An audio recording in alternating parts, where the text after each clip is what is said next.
Me too. We'll try.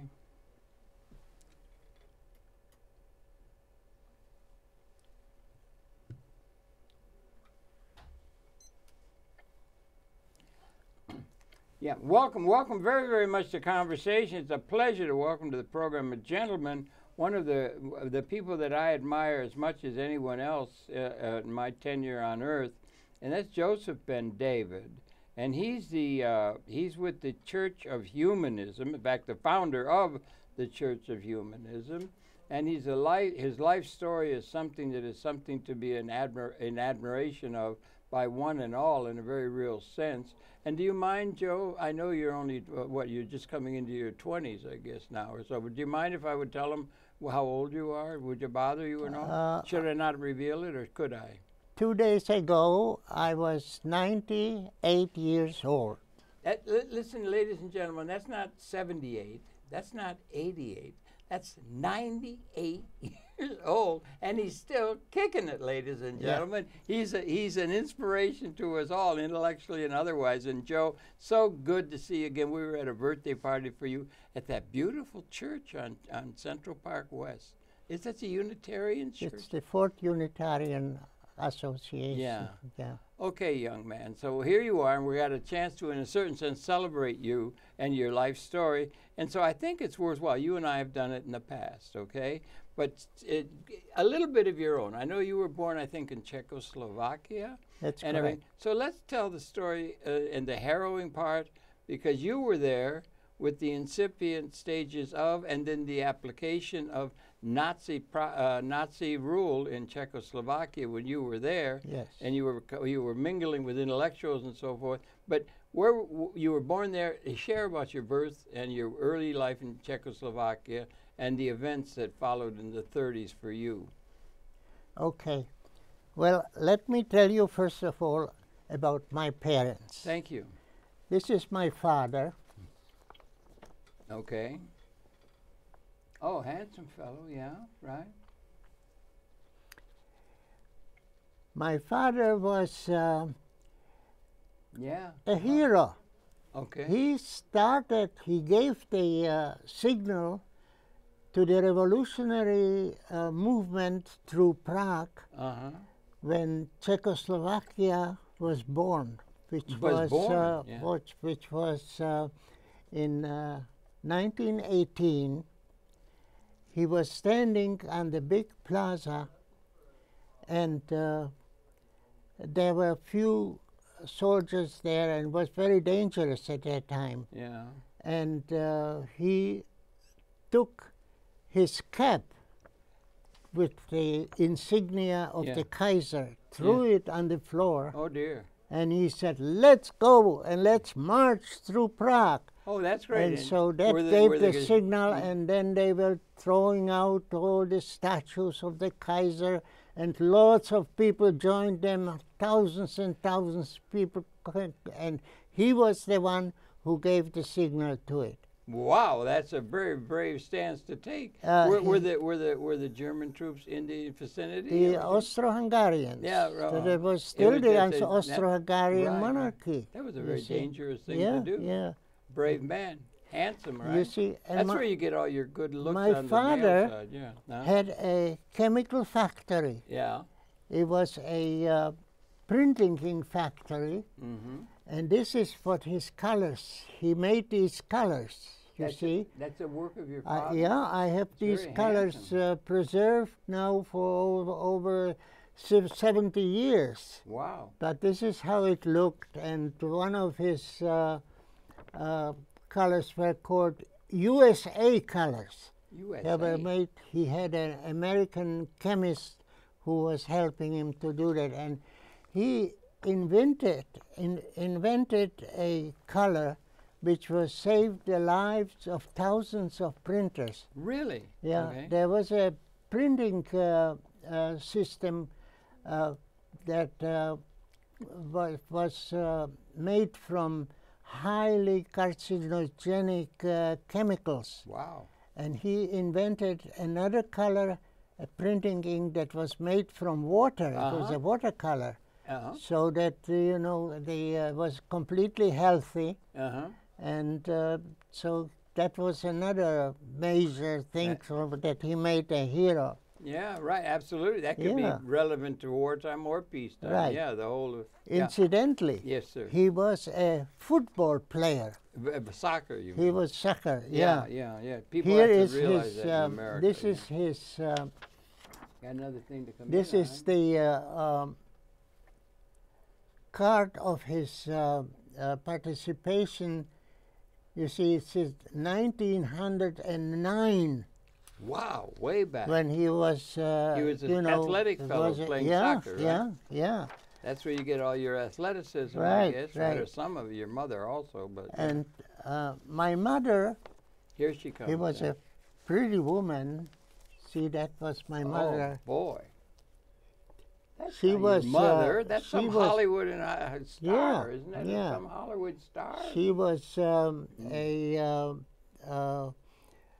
philanthropist who was raising funds for the school and was in the women's club active, and she was like a very loving person.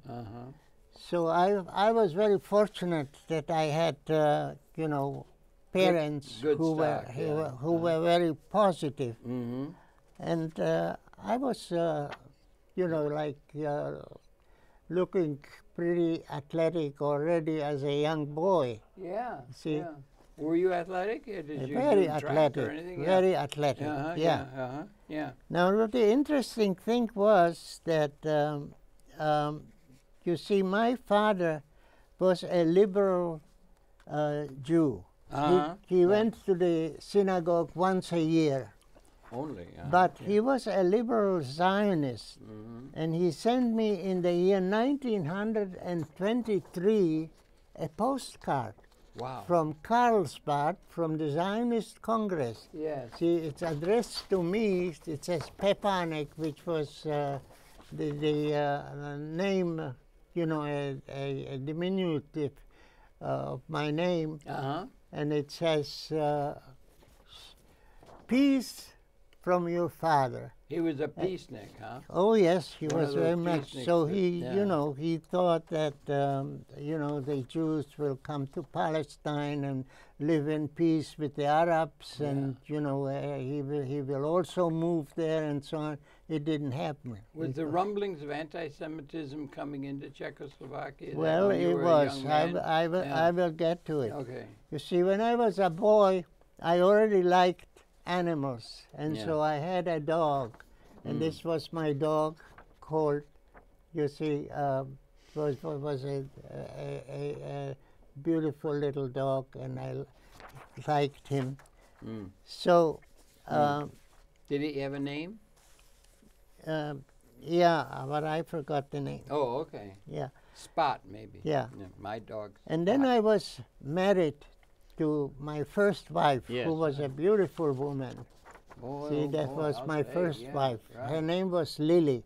And she was really like an Israeli terrorist. She was with the right-wingers. Stern gang or something? Or no? With the people who were, killing the British and so on. She would have liked...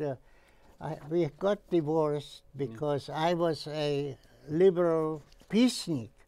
And you married a right-winger. Yeah, and that's so usually not recommended. We loved each other, and with me she was, extremely loving and gentle and so on. But with the Arabs, she was like really a big problem. So, eventually, when the Germans occupied Czechoslovakia, I went to Palestine, and I went on the ship called Andrea Doria, which eventually was, sunk. Yeah. But that was, maybe 2 or 3 years after I went on it. Yeah, and so and when you went on it, it was in there was a great deal of people who were trying to escape the fascism that was coming. Oh yes. And there was a far more people wanted to do that than was possible, and it was a real tough battle to keep you on that boat to get you safely to the promised land, and out of Czechoslovakia. Well, let me say something else about where I was born. You see, this is a very unique picture. This picture shows the main plaza where I was going to school every day, but this was few hundred years before I went there, and that was an execution place where people were murdered. See, people were, here they were executed, they were quartered alive, they were beaten to life. It was a horrible thing, and I knew about it. But now, this is a very famous plaza where people have restaurants and so on. Center now. But I knew about you know, the terrible situation. So I was at that time. And you were escaping from what you knew was happening in Czechoslovakia. Oh, that was when the Nazis came. What was going on with the Nazis, right? Okay. So you see, I went to the Czech Unitarian Youth. You were a Unitarian. I was a Unitarian. You see, this is when I am in the middle right here. This is me. Yeah. Who, the young lady? You in the foreground? Yeah, this is me. You. This is me. You've always been so handsome. Yeah, I was in the middle of that. Genes, yeah. I was an athlete, you know. Here you can see me doing a headstand. You see, that's me. Wow, look at that form. Boy, that's Olympian style. Yeah. Yeah. Look at that. Look at that. That's really something. Is that in Palestine now or where? Yeah, that was. You made it to Palestine on the ship. Yeah. And you met many people there, Martin Buber and a whole lot more. Yeah, I will get to it. Yeah, you see, I was actually, I had a, you know, position in that at that time as the chief inspector of the Department of Health, and this is how I looked when I was the chief inspector. You look very, very responsible. Yeah. Right. That was a very responsible job. Yeah. Because that was a very big issue. I mean, was. You had all those people. As a matter of fact, I had to fight some corrupt other, you know, inspectors who were taking bribes and so on.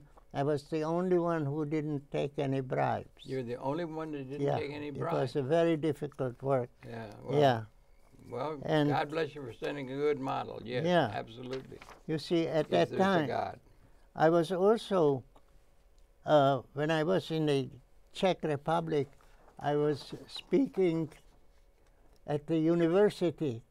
Here I am addressing a class of students at the Charles University, talking to them about humanism.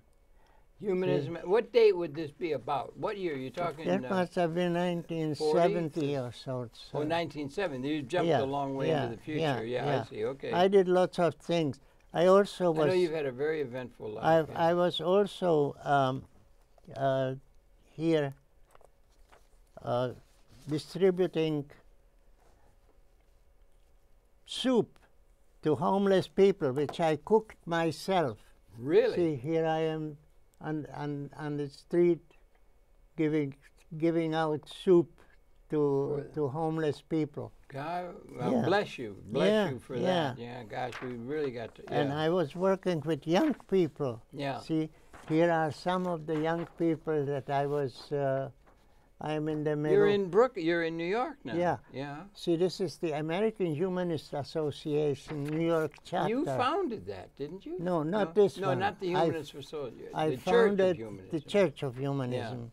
But you were a humanist from the get-go, as you were? I was always, Were yeah, you Jewish a humanist. when you were I young, was, and then you made a... no, I rejected my Judaism and became before a you left humanist. Czechoslovakia, or Yeah, after? yeah. Before you left Czechoslovakia? Yeah. Where you had the right-wing wife? Yeah.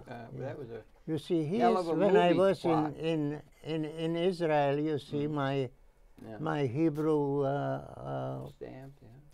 stamp over my head, that was my identity Passport card. Ident. I was also a chemist, and I had a laboratory where I was producing all kinds of products. Amongst them was this ink.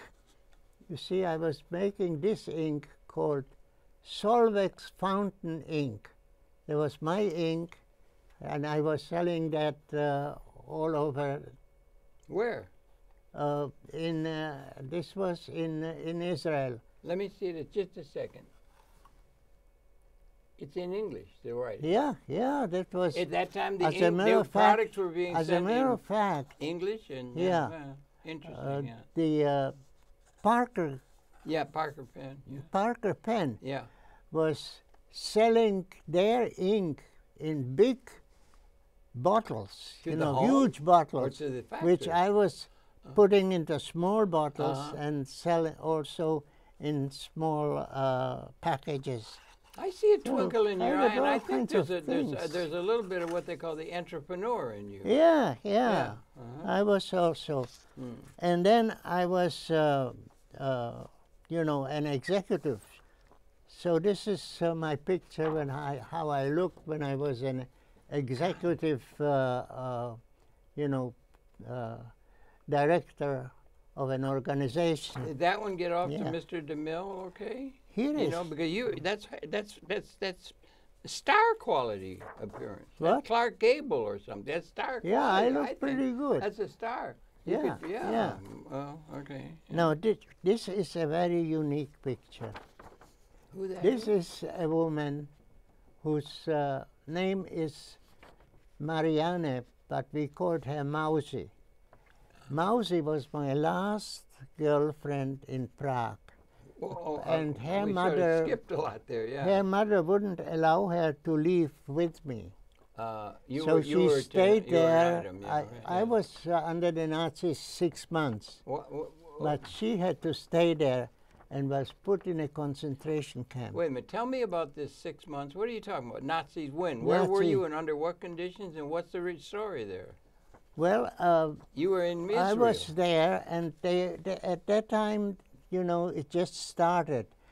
Like people had to take their money and put them in the bank and so on. And people refugees from fascism. And horrible. And the Jews were not allowed to swim in public swimming pools. In Palestine? In Prague. Under the Nazis. See, we skipped over that So what part. I did, you were doing I couldn't do too many things, but I did 2 things. That's where you're still just a youth. Yeah. You hadn't gone to Palestine yet. No. Okay. No. I thought you were going. I was at that time speaking at a big rally. Yeah.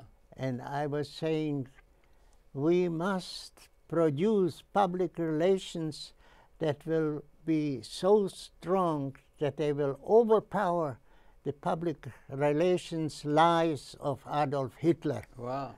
And that was like the stormtroopers. It was a big rally where I sat there, and that's how the Czech Unitarians discovered me. And well, there's a lot in there that we could go into, but we've only got an hour. Well, let me tell you about Mausi. 3 or 4 hours to get that Tell me down. about Mausi.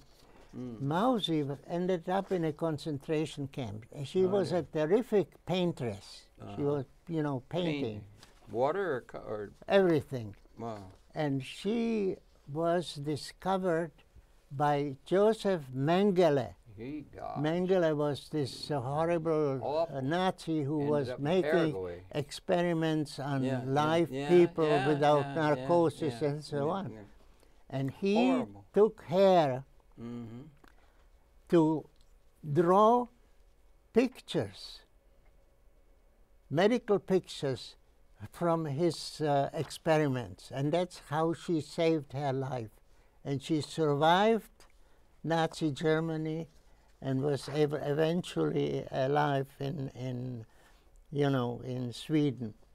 Now, I had lots of huge stories are included between these pictures you're putting up. You can see a whole Cecil B. DeMille films. I had a lot some very interesting correspondence with Bertrand Russell. Bertrand Russell is a and hero. He sent me his picture. Whitehead. Yeah. He sent me the original of his picture. Is that from him originally? Yeah, I have his letters. Look at that picture. That's get this one. That's something. You see, it's Bertrand Russell. Bertrand Russell was one of my great heroes. No, wait, did you get it? Yeah, you see. That's the Bertrand Russell. Turn it a little bit. See, there you go. It has actually his original signature underneath. Yeah. So, I have Were these you in letters. touch with him then? Yeah, but only through correspondence. Yeah, but were in correspondence. Oh, yes, with I him. do have original Alfred North Whitehead as well? No? As a matter of fact, he made me the chairperson of his organization in New York. He made me a chair. Yeah, it didn't Where were you when you were in touch with him? Were you in... I get confused because you're in Prague, then you're in Israel, then you're in New York. Now you're in New York three now? places. Yeah. You got how long were you in Israel or in I was Palestine? in Palestine 15 years. 15, that's kind of long stay. Yeah. Yeah. Half of it when it was Palestine and half of it when it was Israel. And then you came to New York. And then I came to, then I New left. York's game. Right. Here is an interesting picture of some of the young people that I was organizing when I was still in Prague. You're getting the and you see. Is that you in the middle with the baby? Yeah, that's me in the middle holding my daughter when she was, like few months old. Was she pretty at all? Was she? She was very pretty. Unfortunately, she died from cancer. Oh, I am sorry. That's not fair. Yeah. Sorry. Now, you see, when I was an Israeli officer, this is how I looked. Wow. You see? This is when I was an officer of the Israeli army. It's like right out of a movie. Yeah. And were you gung-ho on the Palestinian thing and the Israeli? I was very much gung-ho for Palestinian... For Palestinian rights and peace between. But that wasn't particularly popular with the Stern No, that gang was very unpopular. Yeah. Right. But you've always been an unpopular liberal. As a matter of fact, here I want to show you my Nazi passport. You see my Nazi passport. It says on the top, the German protectorate, Bohemia and Mähren. You see? Yeah. And there's my picture. And this is my German... you used that when and what years and in what part of the world? Well, that was been 1939 or so. 1939. Wow. Okay. Yeah. Okay. You've got this written, do you? You have I your written have story all this. down. This is Yes. You haven't. Is it a book now? Has it been Not published? yet, but I'm working on it. You're going to make it, publish it, Yes. right? Okay, See, good idea. Here is another picture how I looked when I was with the Czech Unitarians. This is me here. This is how I looked. I had a lot of hair. All the hair is now gone. No, you got some there still. I can see it. I can see it in... Not too much. Against the green background, a couple are there. Yeah. There's hope for those 3 or 4 hair. Well, so, I was in a detention camp. The British caught me on the boat, and they put me in a detention camp, and I made some pictures of the... This is aquarelle picture painted by me. You're a painter as well I as painted it myself. Uh-huh. But this is, you know, behind barbed wires. Where? So, were you behind the barbed wire? yeah, sure. Where? You were in prison camp. In prison camp. Where? In Palestine. The British caught me on the ship and put me in a prison. All of these little incidents, you could write a huge and thick novel. Here is something where I am hugging the representative of the PLO, the Palestine Liberation Organization. Yes, who was that? You see? For peace. Do you remember who that was at the time? Yeah, doctor, that was, his name was Zahedi. Okay. Nahib Zahedi. So I was with him. Was he in a relationship to Yasser Arafat or not? Yeah, he was like very close to Yasser Arafat. You were close to Yasser Arafat? Yeah. I did a program with Yasser Arafat. Yeah. I got a statue from him. Yeah. Yeah. You see, I was also very active against the war in Vietnam. God bless you. What a here horror. is the first picture.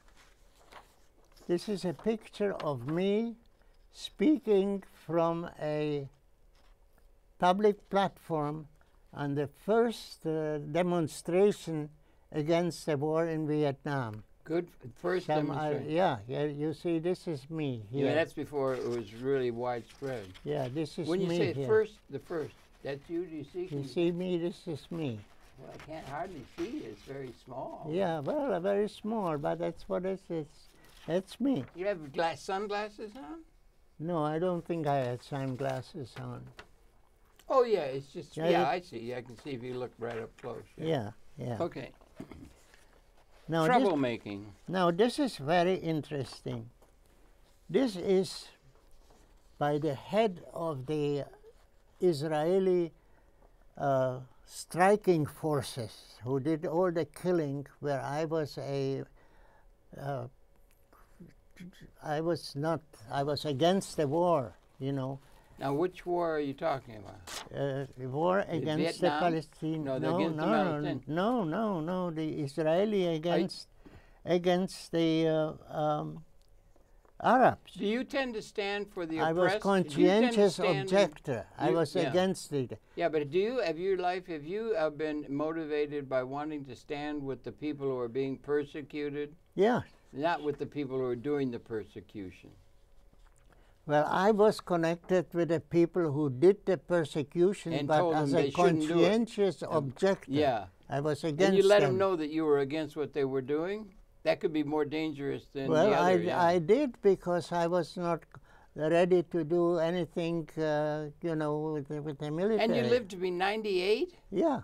98 now. 98 now. Yeah. Congratulations, but boy. That's you know what it says? He says that... Staying ahead of the... You see, it says in Hebrew that I am allowed to enter all military establishments, all camps, and bear weapons. Yeah. So, you know, I had you were all doing my health weapons. Stuff or something. What? Weren't you doing something health in Israel, or what is the Yeah, but this was when I was in hygiene officer. Hygiene office, yeah, right, I remember, yeah, right. And I had, you know, they had, at that time, the military had women just as completely equal. So this was the woman that was my secretary as the officer, Lady, she was a beautiful woman. And you were helping you were doing work in health. Yeah, I was only doing, you know, hygiene officer. This is how I really looked. This is how I looked. This is a picture of me as a hygiene officer. Yeah. You see? See, that's like a great shot for what they call a one shot of you as a I like beautiful actor. women. Yeah. I show you the women, what? Yeah. This is the woman who was my first wife. Ah, You see? Yeah. And she was the one who was against the Arabs, and so I had to get divorced from her. Politics got in the way. Because of that, yeah. You like ladies? Sure. I like people. I like Yes, that's true.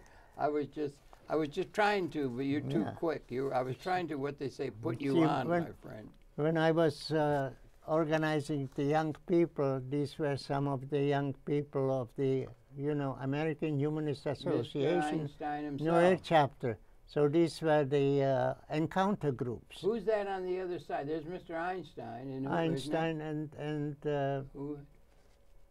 Well, maybe we don't know who the other is, but we know Einstein. Yeah.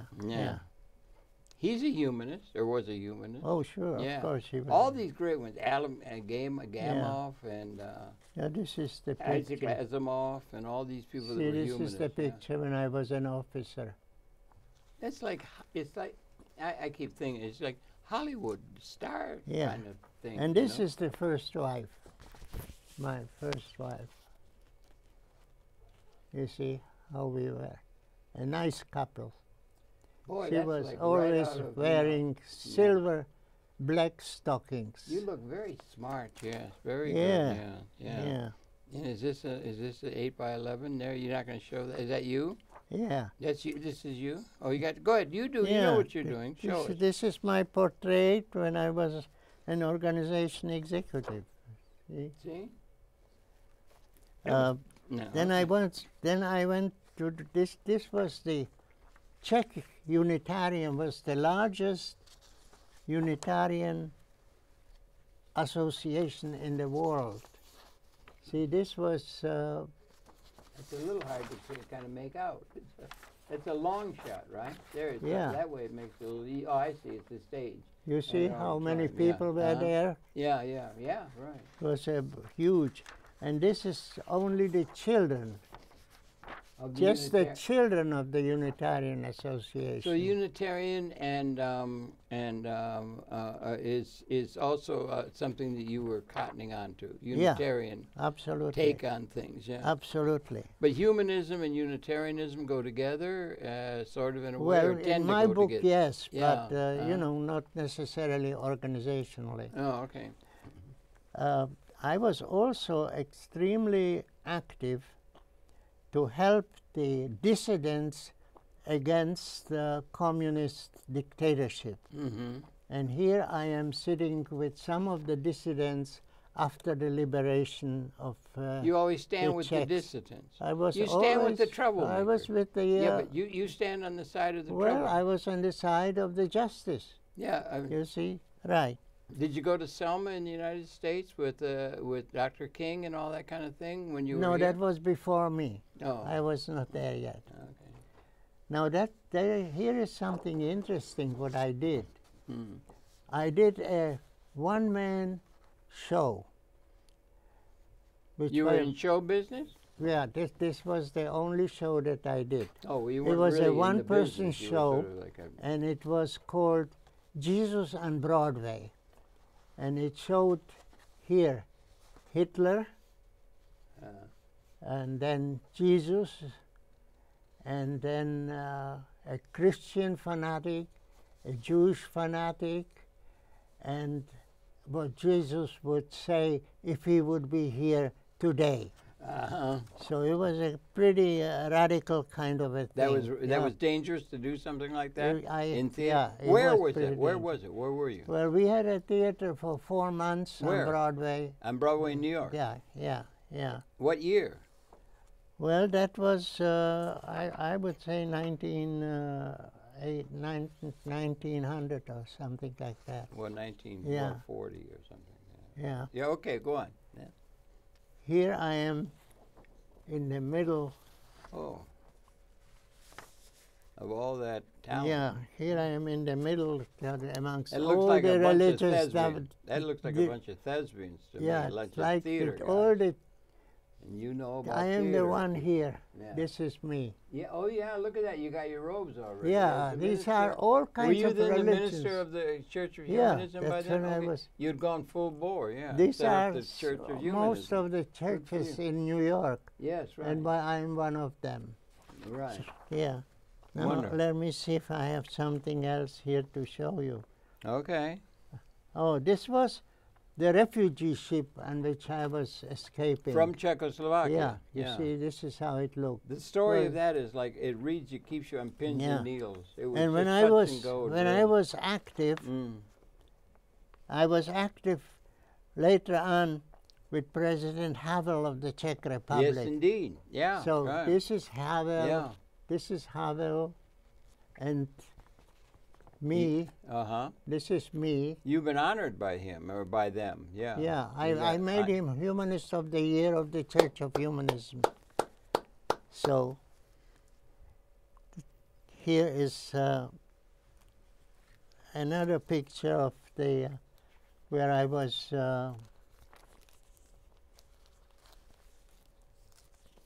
You see another picture behind the barbed wire where I was. I made these pictures. I painted them. That's a painting? That's not a painting. Okay. That's a painting. Yeah, I can't see real well. 1940 in Palestine. You see? Now, there's one more picture here. I did lots of weddings. And here are some of the weddings that I did, all kinds of weddings. Now you're in New York. There all you go. kinds of places, you know. That here, this is. So that is fantastic. That's really good. What's all this print about? Is that just that's something else? That's right? something else. That's a heck of a that's a heck of a rotogravure. You know. So now I want to talk about humanism. Okay, thank you. We got about that 20 humanism minutes. is big thing. Yeah. I became a humanist when I discovered that religion, there are two kinds of religion, naturalistic and organized dogmatic religion. Well, I see those words. So I was liberated from the dogmatic organized religion, and I was thinking about how can we define the religion in a really enlightened humanistic sense. Well, let me just ask, like say the Roman Catholic, how would you classify that? Oh, Roman Catholic is a dogmatic. How about the Methodists? Say they're all the same. How about the Baptists? Same thing. They are all supernatural religions. How about the Jewish? The Jews too. They don't believe in God. Well, they would purport to believe in all of those cases. But they purport that's their problem. Objectively, they believe in an idol. And what they are doing is idolatry, but they think that they are not doing idolatry. Well, you've said because in their head, this non-existing supernatural God exists, but only in their head, which means it is a psychological problem. Well, we ticked off a few of the bigger, Baptists and so on, and that would apply that terminology to all of them, to most of the people who call themselves religious. Exactly. That would apply to Islam. Would that also apply? Could you put that to hardcore communists? That's a thing that's aimed towards secular issues. That would be what I would call secular faith, secular religion. Yeah, but hardcore, doctrinaire. Yeah, well, because it's like something that people consider without critical evaluation. Not critical thinking involved. Right. Yeah. Right. Yeah. So I was, trying to develop a humanistic concept of God, and I was very fortunate that the definition that I was using was that God is the creative process in nature. Now, if you think in terms of the creative process of nature, you don't have to call it God in itself. People want to have a God. Well, then if they want to have a God, they can call this process God. Well, they did, didn't they? They had different well, they names don't, for the not gods, yet. ancient That gods. this is the role of the Church of Humanism, to introduce the people who want to use the word God into a concept that is based on reality and truth, and not on this imagination that there is something, the sky, you know, the pie in the sky that they call God. Well, well, okay, when we're talking about religion, would that include in your way of thinking, let's just say, and maybe we could take it in contradistinction to, let's say, people like you or me, I would say, people, that would apply to virtually all of the various, going by many, many different names, religions that exist on the planet of the earth are of that nature. Yeah, in well, your thinking. We have that's to, all of that's religion in general. Well, yeah. What about, if I may, those who believe religiously in the Constitution of the United States as an inspired document, or some of the other documents that have enshrined the great families for 1,000 years after Rome in Europe? They had a certificate. Do you understand what I'm saying? Yeah. All the other absolutist kind of things that have been used by politically oriented people in the name of corralling and perhaps ruling over people, which has been more or less the story of the history of mankind.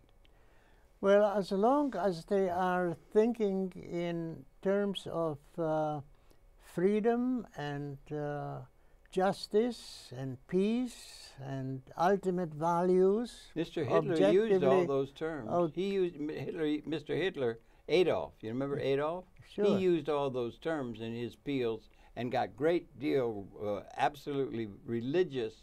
To use the term religiously, just absolutely complete abdication of anything else other than idolization of him. Yeah. In the name of religion and justice. He was talking about being justice. Yeah, he did. I just mentioned it as a thought. Yeah. Well, now, you know, the problem is that 62% of Americans consider themselves religious. 62%. And, you know, religion in America is still a very powerful political force. Certainly is. If you go, you go just on the street, every couple of blocks you see a church. Yeah. And what they preach in that church is exactly that idolatry that the Church of Humanism is trying to replace. So what we But you don't want to try and run for political office attacking that, or else you would lose a whole lot of people who believe in that solace that comes from belief in that thing that makes them stand firm in the universe. Well, I don't know. And they won't vote for you or buy your products. That depends to what degree the people are sort of attached to their religio. I think, Joe, if I could, I'm not sure, right? I'm not sure. But I think it's related, I don't know if it's the Latin, religio, religio, it's to hold. It is a term that is deserved to hold. Religio. Okay, it means some. I'm not in Latin. It is, you know. Yeah. So it is to hold, and people get what they call identity with those kind of things, like they do with political organization, political abdication to the state as something by which they feel part of and get a sense of identity that's important to them. That's correct. Yeah, it's a problem, maybe. It's a very, very big problem. Yeah. See? Now, what I believe is very important is to accept Martin Buber's dialogical approach to the solution of major problems. A major figure, yes, yeah. A major, now, a hero of mine, Martin Buber, yeah. You know, when they came up with encounter groups, many of the encounter groups were sort of confrontational groups where people were attacking each other. Or attacking the warmongers, people who are going to attack violently. Well, the people we are who talking. No. Okay. I'm sorry. I'll shut because up. they could only relate and attack the people who were parts of the groups, not outside. See? No. Now, what I was introducing was this kind of a dialogical approach. And what is the dialogical approach? Martin Buber had a term for it. He called it the I-Thou relation. I and thou, yeah. See? Right, yeah. Now, what is the I-Thou relationship? Well, the I-Thou relationship is the opposite of the I-It relationship. But I think it's I, thou. No, thou, no, T-H-O. wait. It's not thou. Wait. Like Taoism. I-It means that Abstract, the other person is seen as an object. Right, exactly. And not as a person. That's done by a lot of marketers. If the person is seen as a person, the feelings of a person are connected with the feelings of the other person. Yeah, and the thou. The thou. Yeah. And then thou. Thou. T-H. No, T-H-O-U, not thou. Like T-H-O-U. Yeah. Right. Right. Yeah. And if that is happening, then the process of, so to say, analyzing, admitting, criticizing, discovering secrets and so on, mutually leads to a new awareness, of reality. You know, I had several very unique conversations with Martin Buber. Really? And in one of them, you represented him, did you not? Well, I was representing his group in America through something called the American Friends of Ihud. Ihud was his organization. Oh, I see, right. And I was connected with his organization. He was based in Israel? Where was he based? In Jerusalem. In Jerusalem. Yeah. Okay, yeah. And when I came to the United States, they made me like their main person in,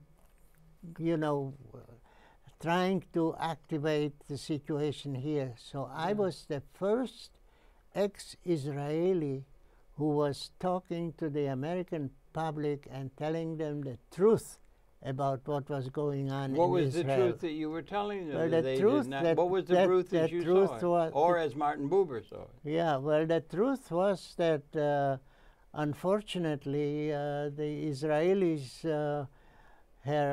were discriminating terribly against the Palestinians, and sometimes they actually were killing them.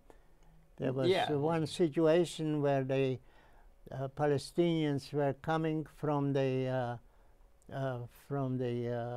fields, and they didn't know that there was a curfew, and so when they came, the Jews just mowed them down, they killed them, shot them dead. Things like that were happening. Yeah, the Likudniks. Yeah. So they were terrible sick, and the Americans were not all aware of that. Yeah, no. But I was at that time extremely active. You stood on the side of what is called the underdogs, or the oppressed people, or tended to. The ones who that was recommended by somebody called Jesus. And they had another person who did it called, all of our spiritual leaders who have, on the whole, been roundly ignored all down through human history by the political class. You see, there is the time of killing. As a matter of fact, the will to kill is so deeply ingrained in people. Along with they the will to feel power, that the solution of their major problem is always through killing. Killing the enemy, the other, and because everybody, the other is the other, it's always the other, it's all against all. You see? Well, largely that's the way the world is seen through most people's eyes. Hitler, the Nazis killed 20 million people. Horrible. But Stalin killed more than that. I know. How many died in Stalin? And how many civilians did we kill now here in Iraq? I'm not sure. So, we had about 3 million in Vietnam. Unbelievable. And it was just horrible. You know, Vietnam was the carpet. I know, horrible. You know, it was done in our name. Like you know, completely. They have various terms of peace through strength. We have strength, and we'll bring peace, and we'll get rid of the people who are violating the terms of peace. So you know, I was you know, very active to you know, make at least people aware of it. But I wanted to say that Please, by all means, we have about 10 minutes left. I asked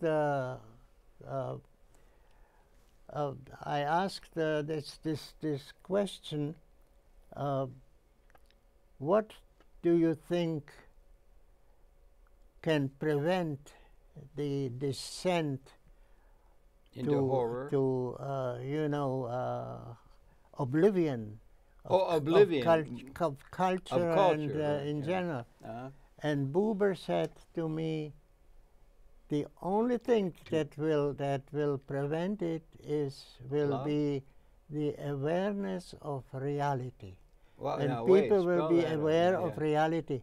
And that's what I was doing, making them aware of the reality, because they are not aware of the reality. Well, what about the people who claim that let's just say anyone, let's say the Nazis hardcore, they had it fixed on who the part was has to be in order to get peace for all. They had to kill all the Jews. Yeah, because they had the person who's making all the trouble in their sight, or the Israelis have the Palestinians, or we had the Amerindians, and they had the President of the United States had the people in Vietnam, and they always have the enemy that they're about to attack as the enemy of the peace that they're going to bring. I mean, that's the story of mankind. You know, the situation is so terrible. And in the name of what's called realpolitik, whoever's got the power can set the terms by which the society is going to be set up. Right. Yeah. Well, so that's why I created the Church of Humanism. You created because that, the Church of Humanism is using as its medium religion, but not dogmatic religion, supernatural religion, but religion in that sense how we developed it. You know. Yeah, spell it out, because it's a very important concept. Yeah. That's something we would be, people of good conscience or faith would be very interested in anything along the lines that can have validity along those lines. You see, there is such thing themselves and others. Yeah. There is such thing as evolution of religion. Okay. And the evolution of religion, in a general sense, has to do with process theology. I don't understand. Process theology has been developed by Whitehead, Alfred North. Whitehead, and it basically says that religion is not just this dogma, but it is a process. Okay. See? Yeah. Now, I made this process more sophisticated in that sense that I'm saying it's the creative process. Why? Because in reality, I tell you, wait, don't interrupt me on that. Go ahead. I have to say that. Yeah. Because if you just say, you know, process or creativity, you're not saying the whole thing. You could try to sabotage. No, because in a reality, you could try truth, you know. In a reality, there are two elements. One element is the so to say exploitative, manipulative, the process that is creating in people something of the worst, and you also something that can, the predatory. Yeah, you right. See? But there's the opposite also in people, and that is predator class. That is the loving, the dialogical. Yeah. They have that also. Now, if we see that this is to transcend the predatory and the parasitic and change it into the loving, into the productive, creative process, is the major challenge, and that we have to do that. This is what the Church of Humanism has been doing. Are there any of the other institutions of human consideration that does that other than the Church of Humanism? Really. Because most of the institutions do the other. Well, they celebrate success. Well, they do. In any way it can be won. Well, they do partly. Now, let's say the gun issue. Okay, because this is something that is just happening right now. Did you see that thing with those kids? Yeah, they are killing people, you know, in schools and so on. And so suddenly, there is a huge upsurge of young people, hundreds of thousands, who went out to demonstrate just it was amazing. Recently, people in Washington, which is the main thing. But it touches only on one issue, the issues of guns. AR-15. So, you know, there are other major issues. And the Church of Humanism is including all the major issues. Are there any of the other, we only got about 2 minutes left, are there any other institutions like, say, Unitarianism or other kinds of parts of what would be quasi-religious kind of things that resonate to the same ethos and the same thing as the Church of Humanism, but it would be in those areas that the hope for the planet might very well reside. There ought to be more of that. And how is that to be encouraged among the population who feels very unsafe and they have to strike out because they feel very insecure in a very dangerous world? Well, you see, atheism itself will not do it. Atheism is the applicable philosophy of maybe 5 or 10% of people, not more than that. Yeah. The rest of them are either liberal, spiritual people, or they are dogmatic religionists. No, 62% are dogmatic religionists. Is that high? Right? Are you talking United States or world? Is that world? Does that include China? Does that include, I don't know what's going on No, there. I'm talking about the United States. Okay, fair enough. Yeah, you know, that's enough. Yeah.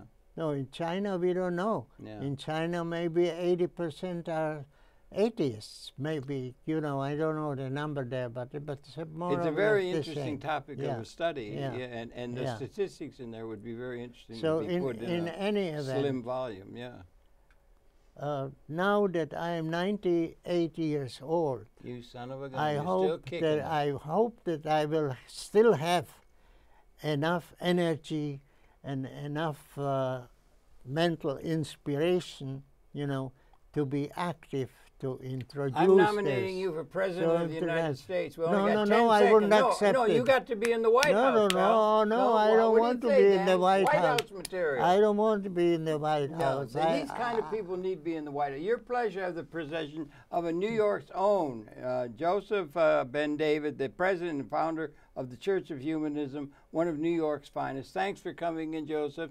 You're looking good. You got to get out there and run a few laps around the park now and everything.